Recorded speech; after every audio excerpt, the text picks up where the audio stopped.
Kalwan news.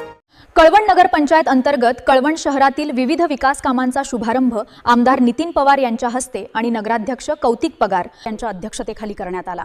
शहरात विविध विकास कामे सुरू असून त्यात आता नमो उद्यानासह इतर कामांची भर पडणार आहे। कळवण नगर पंचायत अंतर्गत शहरातील सुमारे 2 कोटी रुपयांहून अधिक विविध विकास कामांचा शुभारंभ आमदार नितीन पवार यांच्या हस्ते करण्यात आला। कार्यक्रमाच्या अध्यक्षस्थानी नगराध्यक्ष कौतिक पगार होते।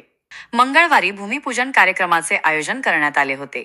यात शिवाजीनगर येथील जिल्हा परिषद मुलींच्या शाळेजवळील अंगणवाडी इमारतीचे बांधकाम, जुना ओतूर रोड लगत रस्त्याचे काँक्रिटीकरण, जुना ओतूर रोड ते भालचंद्र शेवाळे यांच्या घरापर्यंत रस्ता काँक्रिटीकरण व भुयारी गटार, डॉक्टर बिरारी यांच्या घरापासून ते दीक्षित यांच्या घरापर्यंत रस्ता काँक्रिटीकरण, पुंजाराम पाटील कॉलनी, गणेश नगर येथील नौकार असोसिएट्स जवळील मोकळ्या जागेत नमो उद्यान विकसित करण्यात येणार आहे। यावेळी बाजार समितीचे सभापती धनंजय पवार, राष्ट्रवादीचे तालुकाध्यक्ष राजेंद्र भामरे, छत्रपती स्मारक समितीचे अध्यक्ष भूषण पगार, मजूर फेडरेशनचे संचालक रोहित पगार यांच्यासह सर्व नगरसेवक आणि ग्रामस्थ उपस्थित होते।